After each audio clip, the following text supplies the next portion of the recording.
आरक्षण प्रश्नी आज संपूर्ण महाराष्ट्रामध्ये रस्ता रोको आंदोलन करण्यात आले। बीडच्या माजलगाव रोडवरती देखील धनगर समाज आक्रमक झालेला आहे।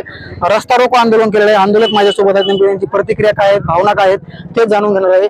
काय सांगाल, एकंदरीत आज आंदोलन करताय, काय मागणी नेमकी तुमची? आमची एकच प्रमुख मागणी आहे की धनगर समाजाला एसटीचं आरक्षण भेटलं पाहिजे। कारण की प्रत्येक वेळेस शासन आम्हाला फक्त लहान लेकरासारखं झुलत ठेवलेलं आहे आणि हेच जर असं त्यांना करायचं असेल तर आताही त्यांनी असा निर्णय घेऊ नये।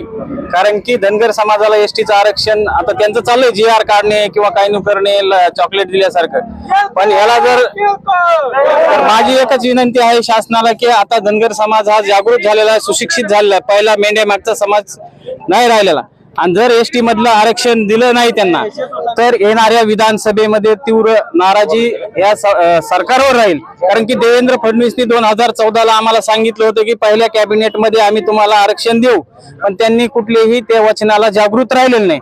आणि त्यानंतर आदिवासी समाजाला आमच्या विरोधात घातलं जातं, कारण की आदिवासी समाज त्यांच्या घरून आम्हाला काय देत नाही, उलट जे येणारं केंद्राचं बजेट आहे त्या बजेटचं त्यांना खायची सवय लागल्यामुळे त्यांना आता कुठेतरी दुःख व्हायला लागले।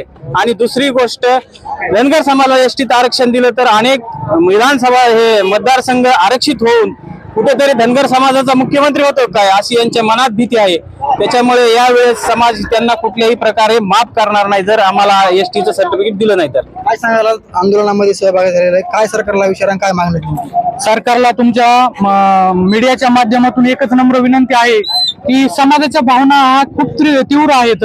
समाजाच्या या भोळेपणाचा या समाज हा खूप दऱ्याखोऱ्यात राहणार आहे, भोळा बाबडा समाज आहे। ह्या समाजाचा आता अंत पाहू नये। आता आमचा समाज हा काय संत नाही शांत बसायला। आता आमचा समाज पण पेटून उठलेला आहे। येणाऱ्या विधानसभेमध्ये जर आमच्या मागण्या तुम्ही पूर्ण केल्या नाही, आम्ही नव्यानं मागत नाहीत सरकार